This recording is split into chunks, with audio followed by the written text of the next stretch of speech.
జగన్ 2లో మాత్రం ఖచ్చితంగా ఎవరైతే పార్టీ కోసం చేసినారో ఈసారి ప్రతి ఒక్కరిని కూడా మర్చిపోకూడదు, డేటాబేస్ క్రియేట్ చేయండి అని చెప్తాను. ఈ డేటాబేస్ ఆధారంగానే రేపొద్దున ప్రతి ఒక్కరికి కూడా గుర్తింపు అనేది ఉంటుందనేది ఈ సందర్భంగా ఖచ్చితంగా తెలియజేస్తాను.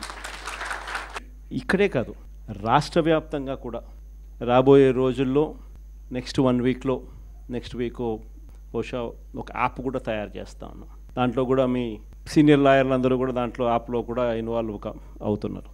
యాప్ తయారీ కార్యక్రమంలో రాష్ట్ర వ్యాప్తంగా వైఎస్ఆర్సీ కార్యకర్తకు ఎవరైనా ఎక్కడ అన్యాయం జరిగినా ఆ యాప్ డౌన్లోడ్ చేసుకొని తన పేరు, తనకు ఏమన్యాయం జరిగింది, తనకు ఎవరి వల్ల అన్యాయం జరిగింది, ఆ అధికారి హోదా ఏమిటి, నీకు జరిగిన అన్యాయం ఏమిటి, ఆటోమేటిక్లీ మన డిజిటల్ లైబ్రరీలోకి వచ్చేస్తుంది. ఇక్కడ వచ్చిన తర్వాత రేపొద్దున మనం అధికారంలోకి వచ్చిన తర్వాత వీళ్ళందరి మీద రేపొద్దున జగన్ 2లో ఎవడెవడైతే అన్యాయం చేసినాడు, ఎవడెవడైతే అధికారి తన అధికారాన్ని దుర్వినియోగం చేశాడు, ఎవడెవడైతే అన్యాయంగా మనుషులను చిత్రహింసలు పెట్టారు, వాళ్ళందరినీ కూడా రేపొద్దున చట్టం మీద నిలబడతాం.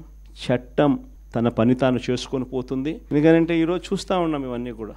ఈరోజు లాయర్లుగా మనం పోయి వాదించే కార్యక్రమం ఏదైతే మనం చేస్తూ ఉన్నాము అని అంటే, ఎవరి తరపున మనం వాదిస్తున్నాము అని అంటే నిజంగా దెబ్బతిన్న వాని తరపున వాదిస్తూ ఉన్నాం.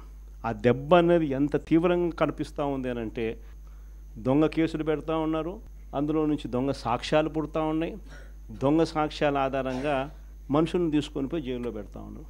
జైల్లో నుంచి ఆ మనిషి బయటకు వచ్చేసరికి ఆ కేసు అయిపోయేసరికి మరో కేసు.